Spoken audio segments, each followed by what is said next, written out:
hit a breaking point where my body kind of gave out. I ended up getting rhabdo, so organ failure, a couple weeks after, and met with a couple different people, and they said, you can continue doing what you're doing, but it's not going to end well for you. An eating disorder is a mental illness. So when you walk in, they treat you almost like, you want to end your life is how they treat it. So I stripped down. I had to take all my jewelry off. I had to take all my clothes off. They was put into a room with a mattress on the floor. My dad wasn't allowed in until I told them, like, I have no ideations. I want to be here. I want this life. I just need help changing what I'm doing.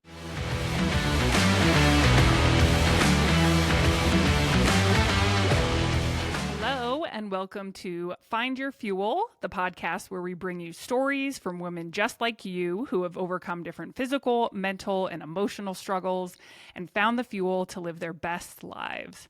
I'm your host, Erin Martin, and today our guest is Nic Hipp, who joins us to share her journey in overcoming an eating disorder and rhabdomyolysis that led to hospitalization, and share her journey through recovery. Even if you haven't gone through an eating disorder, our discussion today hits on so many common issues that we face as women: the negative self-talk, body acceptance, mental health, and how we define our identity. So I'm excited to bring you Nic's story as your fuel for today.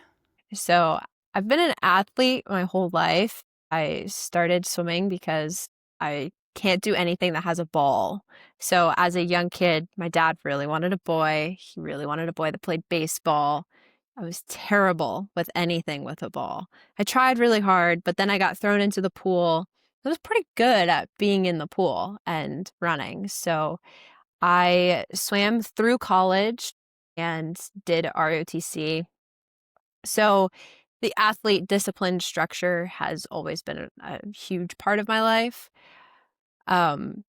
I started coaching when I was in middle school. I knew that I wanted to swim long term.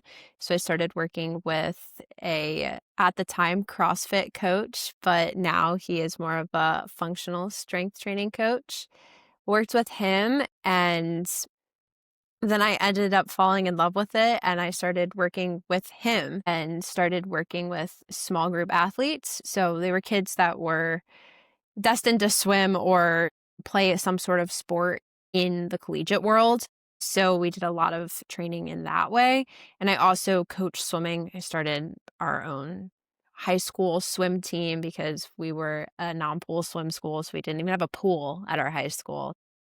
We did not have a team back then. So started a team back then with the help of my coach. And that's how I got into the health and fitness world. I love working with kids at the age of like 13 to 16, the ones that really, really want to train and want to be there. I just think that I call them baby giraffes, because when you see like a kid move, they don't have the body awareness and their limbs just go everywhere. So I love being able to establish that mind muscle connection with them. But anyway, that's how I started in the coaching world. And then in college, I did nothing that has to do with health and wellness for studies. I was a pre-law major, ended up going through college, finishing that. And then my now husband and I have been together since high school. So he went active duty for his time after ROTC. I did National Guard, so I finished that. And then we ended up moving, didn't go to law school right away, and got my master's. And we spent time in El Paso. I worked at a gym there. I also work in the corporate America world as well. And when we were in El Paso, I started my online coaching business. Got into online coaching, now have built that out, and I work with people who want to do Ironmans, want to do marathons, and just your everyday person who just wants to live their healthiest, happiest life. In flashing back a little bit, that's like my coaching background, but personal background, and like I said before, I've always had a lot of discipline and structure, which can be extremely helpful, but also extremely harmful. And being in college and doing all the things, I started to get really obsessive with pretty much everything in life. So cue food and exercise in there as well. I got really good at what I was doing. I got really good at running, really good at being in ROTC and doing sports and athletics and stuff in that way, but I hit a breaking point where my body kind of gave out. I ended up getting rhabdo and then went Mm. into organ failure a couple weeks after and met with a couple different people, and they said, you can continue doing what you're doing, but it's not going to end well for you. And can you And explain what yeah. rhabdo is for our listeners too? So rhabdomyolysis is basically your body shutting down at the end of it. Your body ends up secreting a lot of creatine through your bloodstream, and you get extremely inflamed, extremely swollen. Your body literally just starts to shut down. Mm. And it's very common in the CrossFit world is where you see it a lot. It's very common in people who are over exercising and under fueling. Mhm. And you can have different severity levels of it too. It's not like it's going to kill you the first time you get it, but when you do get rhabdo the first time, you are more susceptible to getting it at a higher degree in the future. So I noticed it first when I just blew up like a balloon, basically. My limbs were like sausages to the point where like I couldn't even bend my legs or my arms. And then there was blood in my urine. So that's how just being a coach, I was like, okay, this is Red flag. major red flag. I went to the doctor and I was like, I'm pretty sure I have rhabdo. And they were like, you're so healthy. Like everything looks great. And I was like, oh, Oh there's literally my gosh. blood in my urine. Please test my kidneys immediately. And they did that and they were like, oh yeah, you have a moderate case of rhabdomyolysis. And I was like, yeah, I kind of gathered that. Thank you. But yeah, did that a couple weeks later. I was still doing the same thing. That didn't really, unfortunately, that wasn't rock bottom. Um, and Because at then that point, what did you then do? No changes? Or no, what was your mindset at? no changes. I went to the gym the next day. Oh, wow. Yeah, yeah, no changes. I think for me, I got in that mode of like, I know how to fix this. I Mm, know how to mhm. do this in a better way. This isn't, if someone else was doing this, I would definitely advise them to, like, this is your rock bottom. You need help. But for me, I was like, I can do it by myself. And it wasn't until, I don't want to like get sappy, but it wasn't until Kale, my spouse now, was like, I can't do this anymore. Like, you either need to get help or like I'm done. And Mhm. at that point, we had been together for 5 or 6 years. So like that was kind of my future just being thrown away. I mean, so that happened. And so I drove myself to my dad's and I was like, I'm telling you this now. I need you to take me somewhere to get help. And that was 5 weeks after I got rhabdo. And I went to the emergency room and was like, I said it and I was like, I have an eating disorder and I need help and I don't know how to fix this myself anymore. At that point, I was working with a registered dietitian and the therapist. I had the whole team, but I wasn't doing what the team was telling me to do. And then I was there and I was going into organ failure, didn't even know it. Some side effects from rhabdo and stuff, just not treating it properly. And that was on me. It was not, nothing that the doctors did or anything like that. That was me. Because this was in treatment. You're in a hospital, or what was Yeah. the treatment center? I was in an emergency room Okay. Yeah. and I'll never forget, like, an eating disorder is a mental illness. So when you walk in, they treat you almost like, you want to end your life is how Mm. they treat it. So I stripped down. I had to take all my jewelry off. I had to take all my clothes off. They was put into a room with like a mattress on the floor. Wow. My dad wasn't allowed in until I told them like I have no ideations. I want to be here. I want this life. I just need help changing what I'm doing. So once that was kind of established, it took a while. It took about a day, which felt like a long time. Then I was hooked up to a feeding tube and was there for like 10 days on a feeding tube. And my doctor was like, you have a healthy BMI. You don't Oh, qualify for inpatient. that is insane.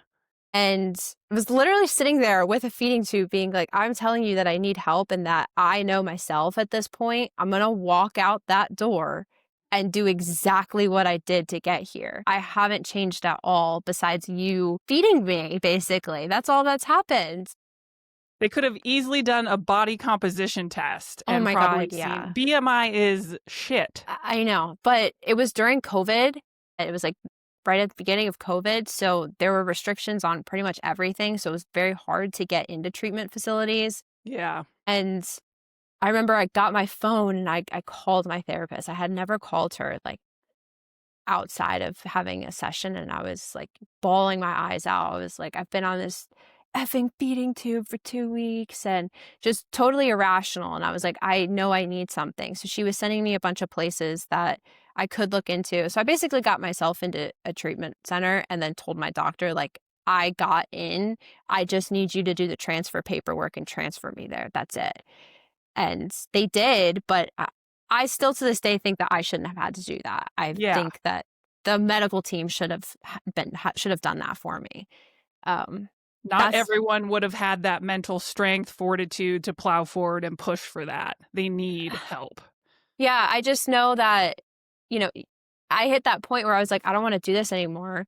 And I knew that if I walked out that door, unfortunately, I was going to do exactly what got me into that place. So Mhm. I knew that I had to do something then or nothing was going to happen.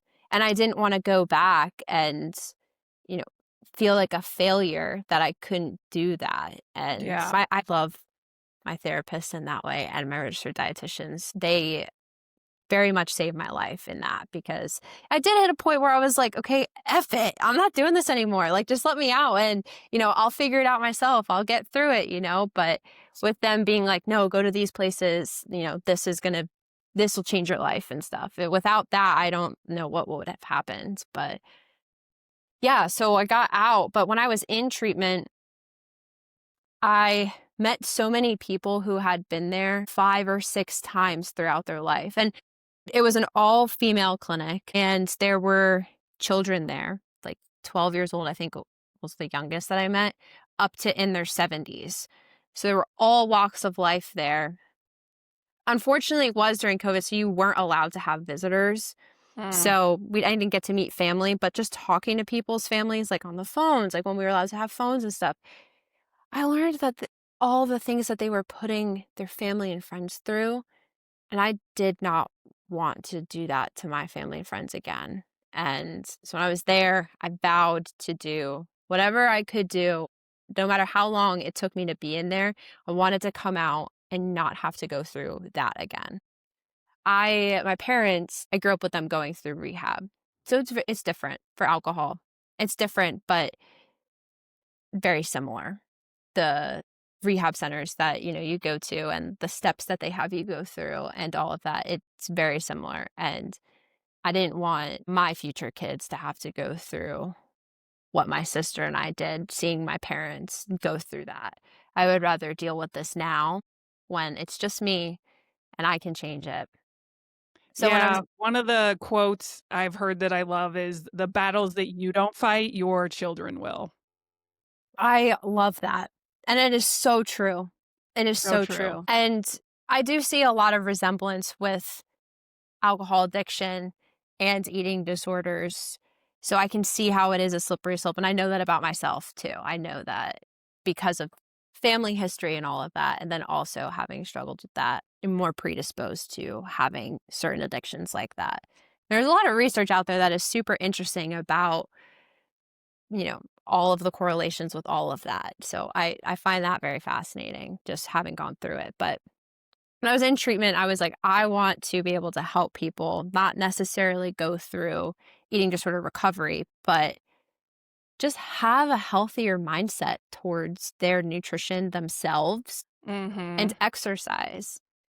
Because let's be honest, a lot of what I did could have been, you know, mitigated to a certain extent But when I got out, obviously it took a lot of time. I stepped back from being in that space for a while. I wasn't allowed to do any cardio for 18 months.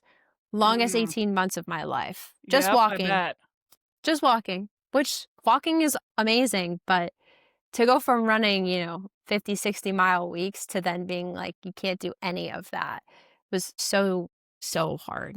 So And when hard. you've built an identity of being the fit, healthy person and Yeah. you lose that identity and you also lose the outlet that is your happy place, I can Yeah. imagine that's a double whammy right there. I love that you brought up the identity piece because I did struggle with that a lot after because in college, the people that were around me only knew me in that way. Mhm. Obviously, my family and friends, they knew me before all of that happened, but I feel like myself, I have pre-treatment Nicole and post-treatment Nicole, and they're two different people. And you're right, you build this identity of the healthy one or the fit Mhm. one, and then you come out and you're not only dealing with having to relearn how to eat and how to exercise in a healthy way, you're also trying to relearn who the hell you are Yeah. because you built such a life around those things that now you don't have that. You have to figure out what you like and what you don't like again. And I was so nervous that like Kale wasn't gonna like me anymore. Mhm. And Yeah. like my friends, I'm like, I know I'm a different person, but hopefully I'm better and hopefully that's better for all of those relationships. And it has been, but there are some people who I've lost touch with because of that. And that was hard. That was really hard. But again, it's very similar to, what you deal with when you have an addiction, right? Yeah. You lose certain people and then other bonds or get stronger. But yeah, that identity crisis was mortifying. That doesn't even touch the surface of identifying with your body in a certain way and then losing Yes. that. So that was the very challenging part to it as well of, going through all these new clothes and just during the weight restoration, I gained like 90 pounds in a year. So doubling your body weight in a year, you go through a lot of clothes. You look and feel very different. You are Oh, for yeah. sure a different person then. Oh, yeah. I mean, then getting back into running, you have to learn how to run with new things happening, like chafing that didn't happen Yes. before, or I didn't have breasts really before. So now I'm dealing with like finding comfortable sports bras because my breasts hurt when I run now. Yes. And just feeling things touch that didn't touch before. I remember I would go on so many runs, like when I was finally allowed to run and just bawl my eyes out and be like, I can't wear these shorts anymore. And I can't wear the sports bra anymore. I can't wear any of these clothes and just feeling so uncomfortable. But swimming was very therapeutic for me during that time, although the whole bathing suit debacle was difficult. But I found that very calming because I could just jump right back into that right away and know that that was kind of a happy place. But yeah, the first swim back was also weird because like your center of gravity is off, and it was just incredible having to deal with that. But I wouldn't change it though. I know one of the questions that you had wrote was what I would tell my younger self. And I honestly don't think that I would change much about what happened at all because it has helped me build confidence that I have now that I don't think I would have had if I didn't go Mm. through that. It has also built incredible relationships with the people around me. Having to apologize for certain things that eating disorders have you do is so scary. And I feel like when you do get to that point where you can apologize for things that have happened, your bond with that person that you're apologizing to becomes greater. Yeah. Oh, What are some of those examples? stealing food from people and lying about it, having to talk about that is so embarrassing. If you've ever struggled with any sort of binge eating disorder, it makes you do very wild things when you're in that mode and in that mindset of an active Mhm. binge. So having to tell people that, and most of the time they didn't even know, but some people did. And so it was really embarrassing. It was almost like you got caught red-handed. Mhm. Um, I was a bitch to a lot of people. Honestly, I was horrible.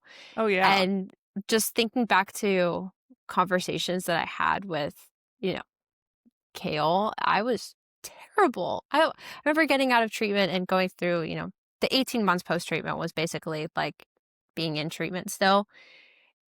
And hearing him talk about certain situations, I was like, there's no way I said that. But I definitely did say that. So having to apologize for just heinous and horrible things, kudos to the people that have to deal with others around them during that time. I can even imagine the pre-Nicole as well. When you're not in a healthy state, your body's not healthy, your mind is not healthy, you are also not in a happier, natural, your No, true self functioning well state either. no, no. I think one of the biggest things I've noticed, not relationship wise, but just mental clarity.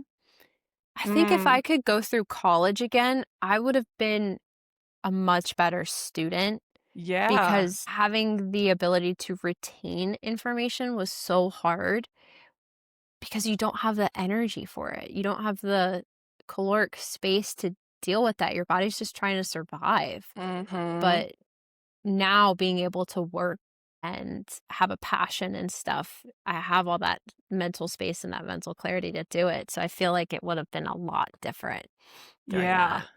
And I similarly not I like how you mentioned the various severity levels because I haven't had any eating disorders, but have also underfueled and overworked out. Yeah.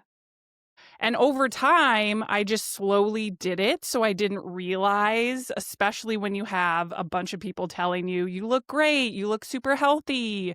Oh, yeah.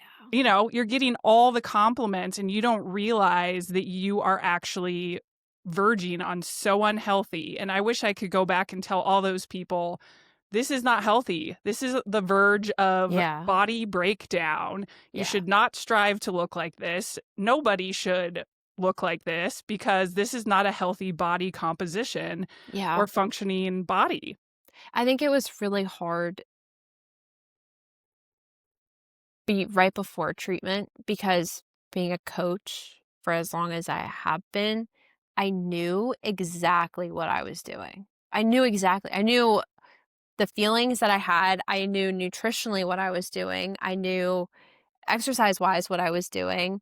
So it was almost like having a devil and an angel on your shoulder at all times, and the Mhm. devil was your eating disorder, and it was saying like, "Yeah, but you're different.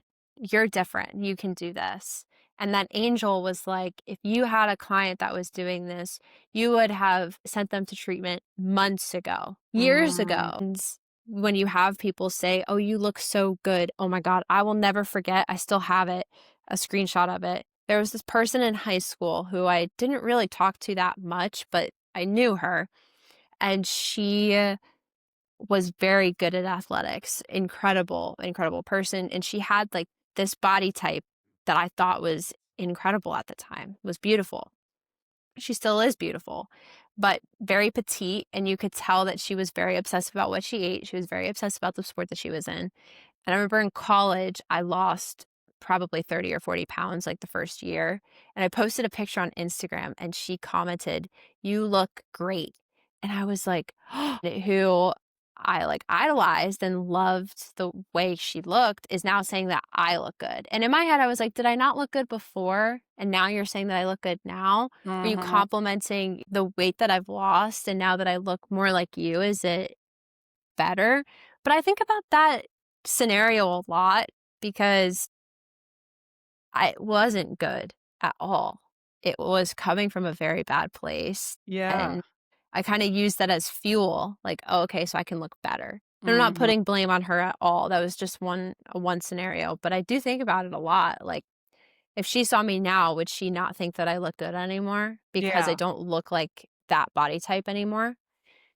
And I remember going home for, like, Christmas, and people would, like, pass, foods around and stuff, and they would totally skip me, be like, "Oh, she's not gonna eat that, like, she's the healthy one."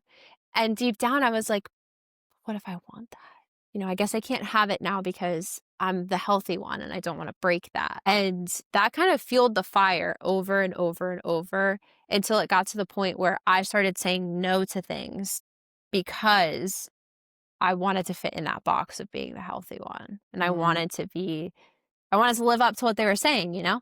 Yeah. But then you have that angel who is like, this is not good. You need help. You need to talk to someone. You know that this is not technically healthy.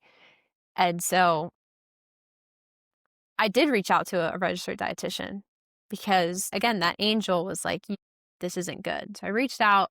I worked with a registered dietitian for a while, but then I stopped paying for it because I wasn't doing any of it. And it wasn't her. She was great. I loved her. Amazing person.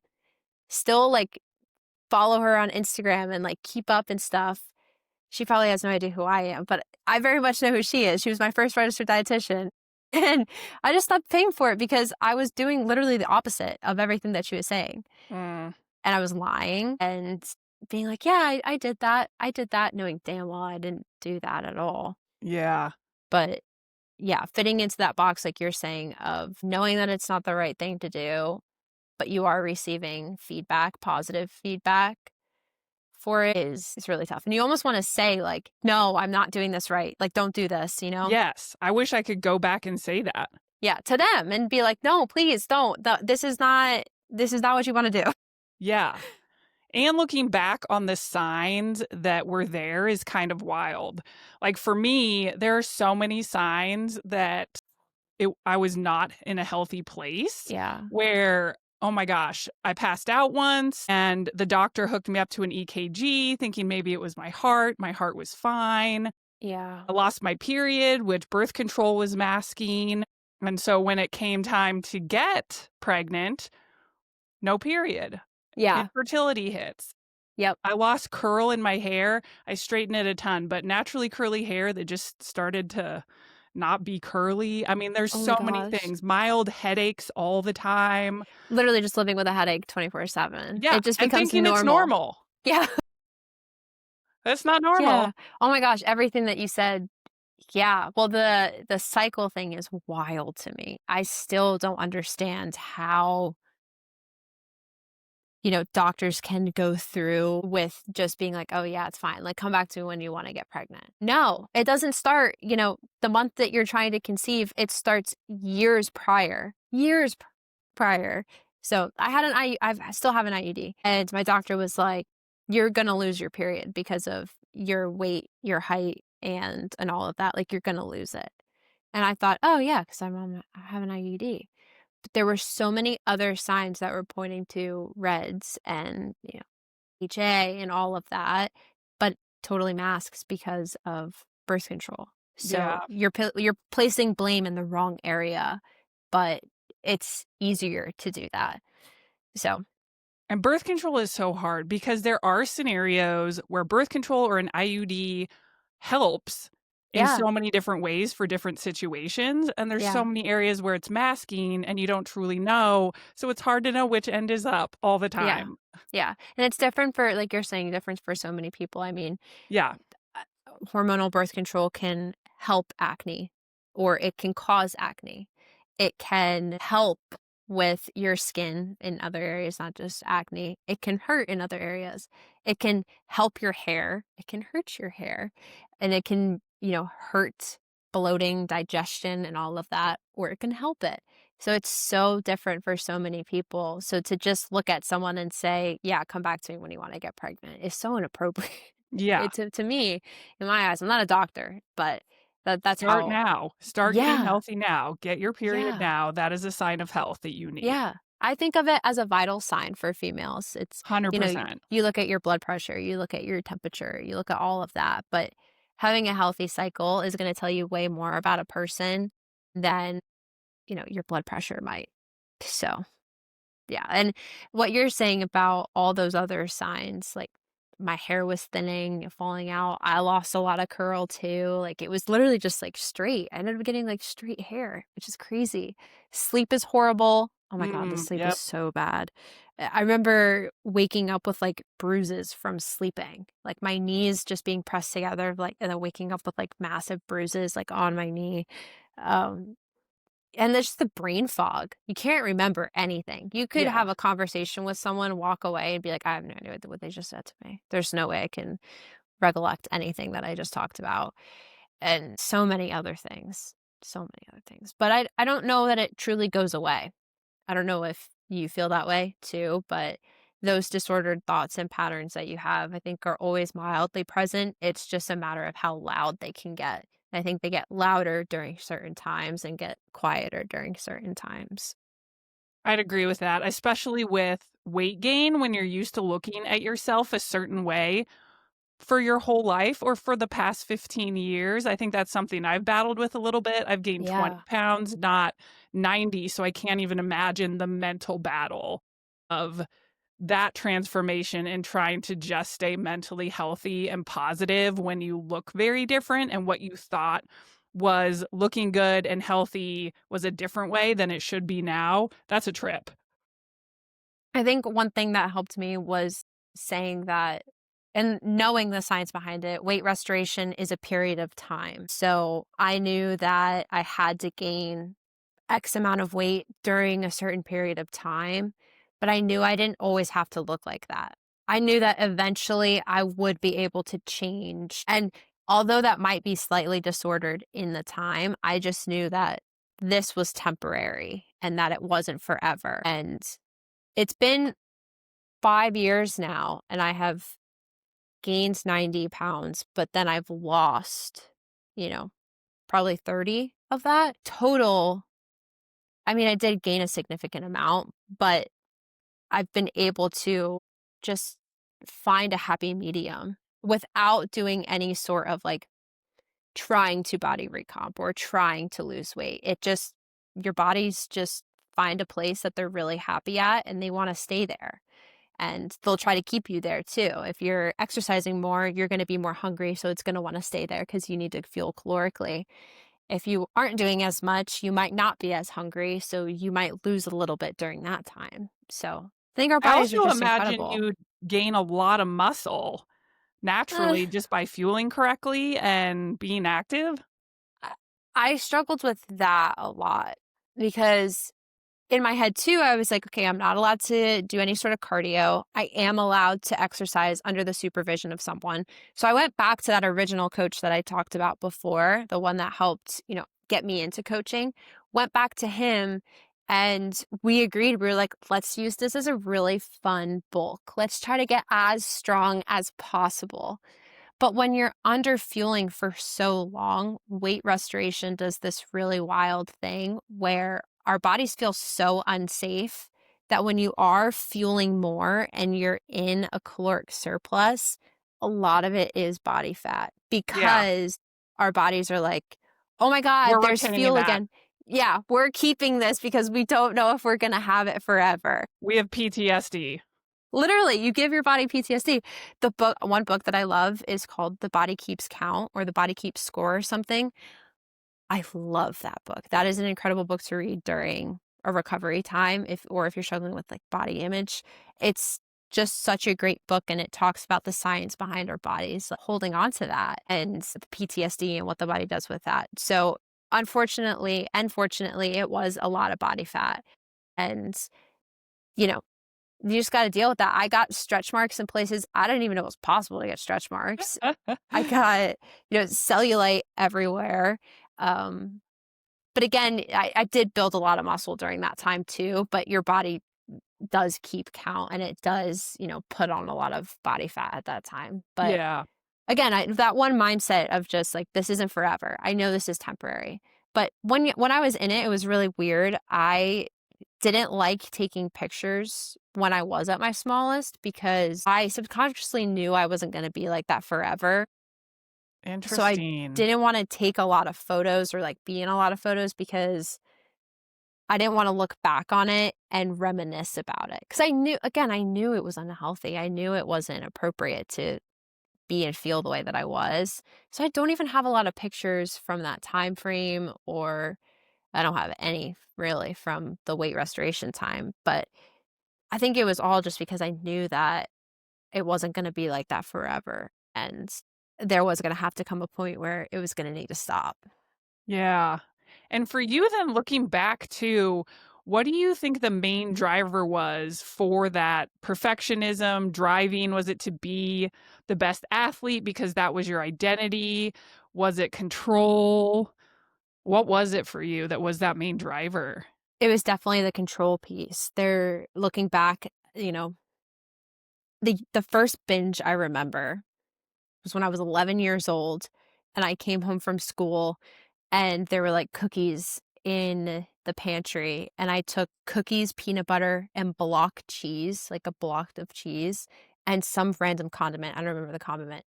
And I ate that in such secret and so fast and then hid all the wrappers. And qualifies as a binge. It's weird combinations, it's in secrecy, it's quick, and there's a lot of guilt written with it. And looking back as to when that happened, one of my parents was going through rehab. There was a lot of family disturbances going on at that time. A lot of things were out of control. We had just moved to a new place, out of control. And then looking back as to when those relationships with food and exercise got pretty bad, a lot of other areas of my life were so out of control and I couldn't maintain that. So food and exercise were very easy for me to go to control that. And it was something that I could do myself. A lot of the other things I couldn't change myself. It was other people. So then in college, any college student, a lot of things are out of your control. You know, you can't control your grades. You can't control other things that are happening. You can't control what job you're going to get when you're done to a certain extent. So I found things to kind of grasp onto that I could control.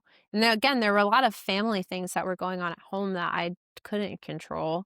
And food and exercise, I found out I was really good. I could get really good at exercise. So that was rewarding. I was getting that outside validation from people that I was getting good. And then body, that outside validation, and I was controlling it. And then food, it was just one constant thing that I could just control and have some security with, even if it wasn't good, you know? So I think it goes back to the control aspect and trying to have some sort of control in that way because of everything else. But now I think that it's useful to know that so that when things, get out of control in life now, I know that I might do that with food and exercise. So I can kind of have that step back and be like, is this coming from a place of wanting to chase a goal, or is this coming from a place of control? And I can't control a lot of other things. So let me control my running, or let me control Ironman training or something. And I think I have a really good balance now of stepping back and not giving into that anymore. You mess up. There are times that it happens. But to answer your question, it was definitely control that it was stemming from. Yeah, and having that self-awareness and mental strength of when you need to check yourself is awesome. And I love that you're so vocal about it. You also just kind of slide in there that you've done some Ironman. So fueling and training for something of that magnitude as well is next level focus on making sure to do it healthy in a correct Yeah. way to be able to fuel your body. So what's that process like? Well, for one, I have a lot of people in my life that are like, you should do it to like PR, do your best. That is step one for me. I, for the foreseeable future, will not run a race for a PR because Love I that. know in the training, the race is just a celebration. The training is when all of that really happens. So there are certain things that, you have to say no to. So I'm not going to drink alcohol like the week before a race or something. Like I'm going to say no to that. But during the whole training block, I still go out to eat. I still drink alcohol during celebrations. I go on vacations. I, live a very balanced lifestyle because I know that if I don't do that, it's going to get out of hand pretty quickly. Still, Yeah. I know that even going after treatment and stuff, it's going to happen. I think it's innate at this point that that's just who I am. But with that, I think it does keep me in check because I know that someone's always watching me. and I know, well, now there's a lot of people watching me, but my spouse, I think of Kale, like, I think he's really good at kind of picking up on those cues too. So he'll ask questions sometimes, like trigger questions of like, are you doing this out of place of wanting to get better? Are you doing this out of a place of, I have this event coming up, so let me run 20 miles before it to make up for it? And I kind of have to, think to myself, like, maybe I am doing that. Maybe I need to take a step back for a second. Now, food, I've just gotten to the point with food where I think it's very interesting what endurance athletes have to do nutritionally to maintain that level of activity. So I kind of look Yeah. at it like a science experiment now. But I do have to check myself a little bit because I work from home. My full-time job's at home and my online coaching is at home. So I can control my food all the time. So I do have to check myself sometimes of, am I eating the same things all the time? Am I not adding a lot of variety? Am I falling into patterns that way? Am I saying no to going out a little bit too much? And if I'm answering those questions not at a place of balance, then I do have to like start adding variety back into my diet, adding things that I don't necessarily have on hand all the time, just to, again, maintain that level of balance, for lack of better words. So I think it does help. I mean, I'm also at the spot now where, like, when you do something for fun, like, do you really want to go run 18 miles, like, for training? No, I would Yeah. rather sleep in and snuggle with my dog and drink a cup of coffee in the morning. Yeah. But I also play around with, like, I'm not gonna do a bike ride before going out for drinks because then I'll fall down the slippery slope of I'm earning it. And I don't Mm. want to do that. So I think coaching also helps too because I deal with a lot of people who do have this mindset. So it keeps me in check as well of like, oh, they're doing that. Am I also doing that? Yeah. Or am I alluding to the fact that you should be doing that? Maybe I need to check myself. Having my clients, and I tell them that too. I'm like, thank you for, going through this journey with me because we're helping each other at the end of the day. Yeah. Yeah, and I love that mindset on training because that's what running for me is. I hit trail running because it's fun to just be out in nature. You Yeah. can walk, you can jog, you can power walk up a hill. It really doesn't matter. You're just out there on a fast hike having fun and Yeah. looking at activity like that in life. Don't jump on the elliptical, don't jump on a treadmill just to burn calories and earn your dinner or work off last night's XYZ. Do it for the pure fun of it, and you'll Yeah. see some transformation in the mental side first, and then potentially physical as well. Yeah. Very much so. And I think it started like 70.3 is honestly started because with Kale being active duty, he's gone a lot. So I needed something to fill time. I don't like golf. And that takes a lot of time, but I don't like golf. I really don't. Trail Yeah. running really scares me because I am absolutely petrified of snakes. So even just the Yeah, you would thought, run into those. yeah, just the thought of maybe running into one, no, I don't want to do it. I'm already a good swimmer, so I found someone who I was, coaching at the time, and she was like, "Oh, you swam?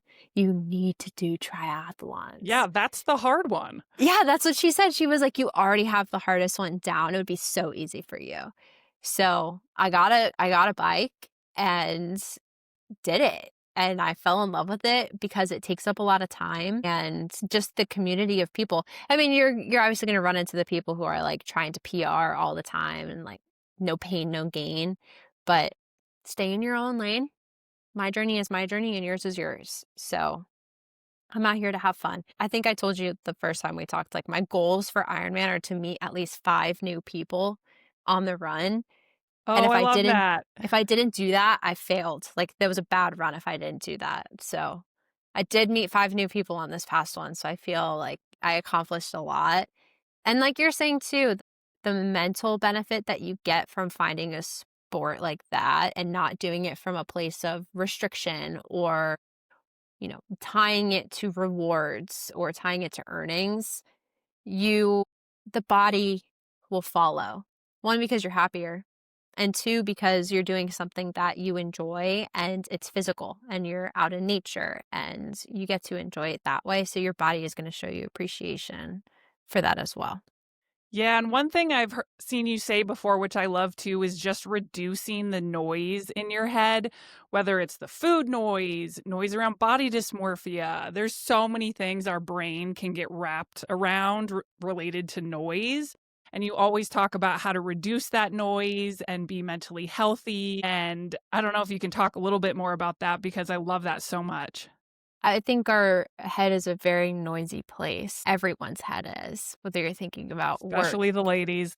Oh my God. I saw this one video one time of what it's like to be in a man's head, and it was like not thinking of anything means that they're literally thinking about nothing.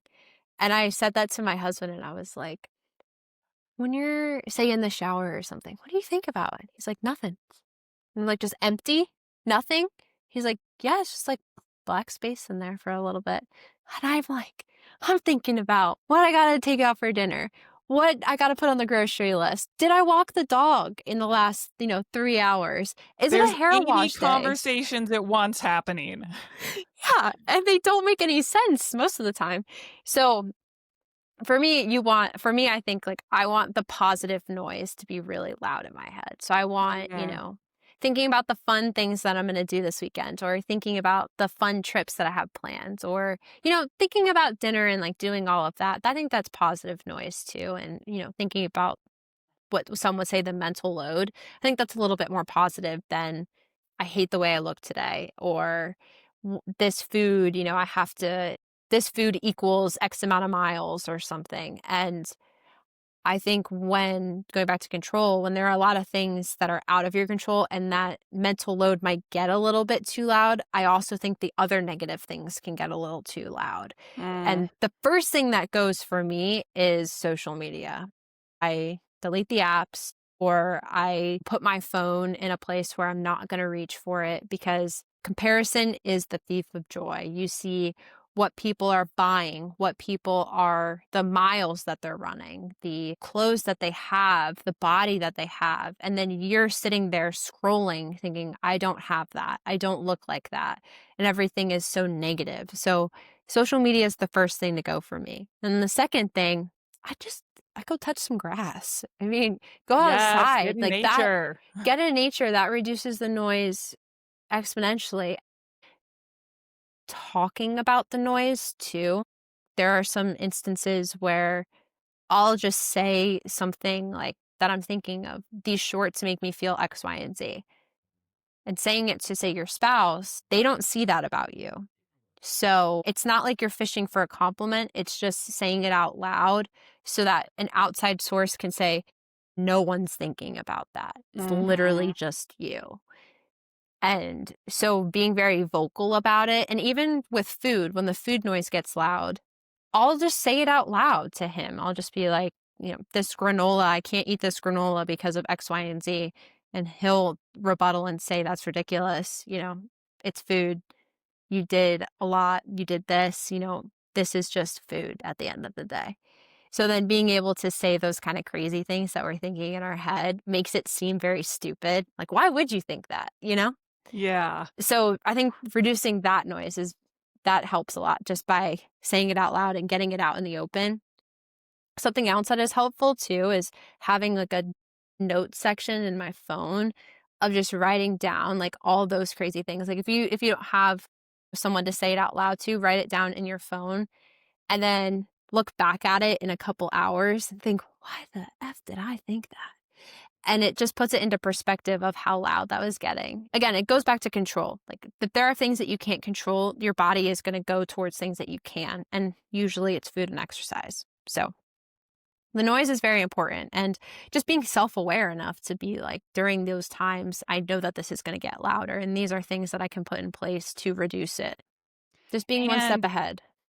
would you talk to your best friend like you talk to yourself? I always tell my daughter that. You I have to love speak to that. yourself like you're talking to your best friend because you are the core best friend that you will have in this life. Yeah. And you have to fill your head with positivity and reduce that negative noise. Yeah.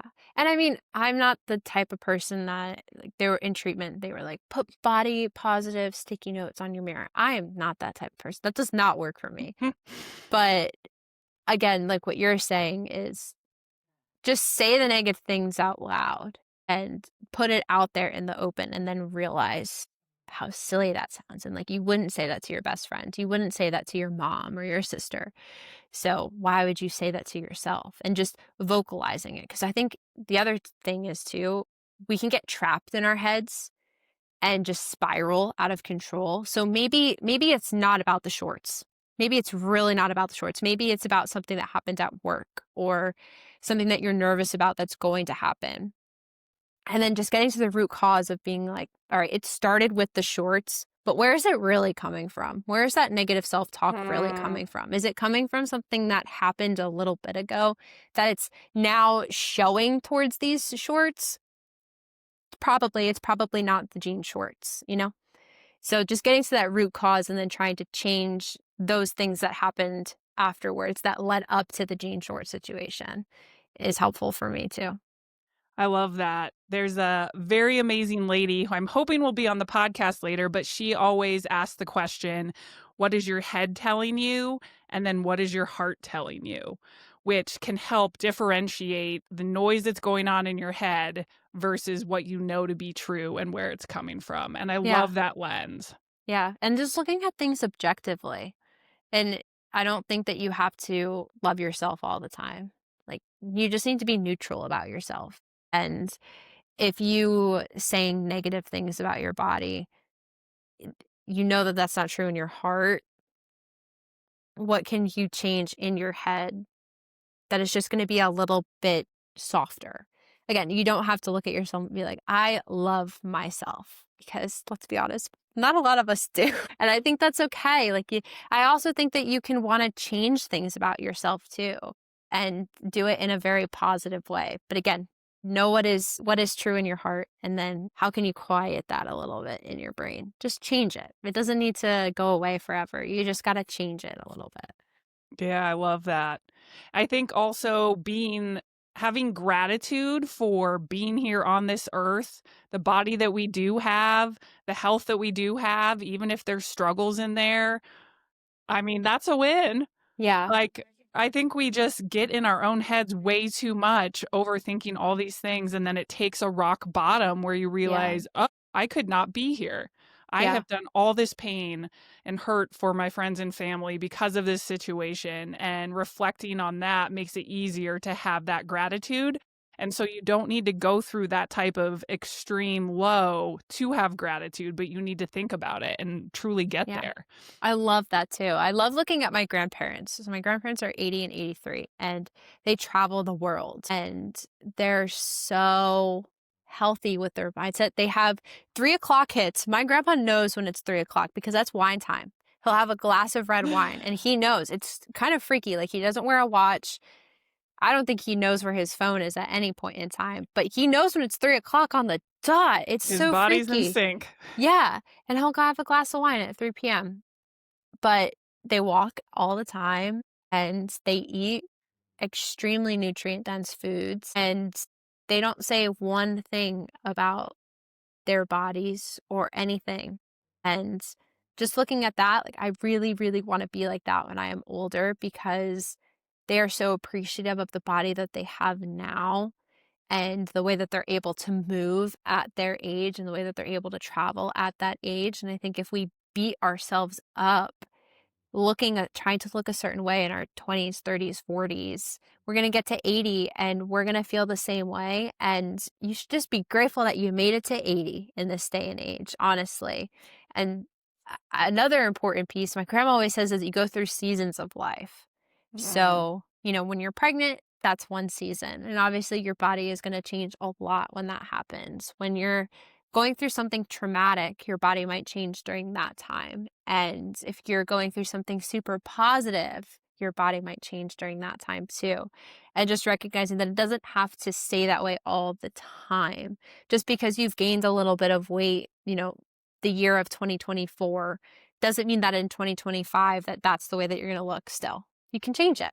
And it's okay to want to change it, but you also have to recognize, like, I look and feel this way right now because of X, Y, and Z. And then when you're 80, you can look back and say, oh yeah, I, went through that season of life and X, Y, and Z happened. But you talking about your body is probably not going to come up in conversation at all. Yeah. So why are you going to spend so much mental energy thinking about that right now? Perspective. Exactly. Oh. So good. So good. Well, Nic, thank you so much for joining us and being so brave with sharing your story. I know there's so many women out there who probably resonate with this, and so appreciate you for being vulnerable and authentic. As always, where can people find you at? I'm really just on Instagram. It's at Nic, Nic, Hipp, Hipp, Fit, Fit. So Nic Love Hipp it. Fit. And I follow you, love your stuff, awesome body, positivity, and nutritional info. So definitely follow Nic. And thanks again for coming on. Thank you so much. Thanks for listening to another episode of Find Your Fuel. I'd love to hear your thoughts on how this story resonated with you and anything else you'd like to hear more of in the future. And if you want to support us, please write a review. It's super helpful in getting new people to discover the show and help other women find the fuel to live their best lives.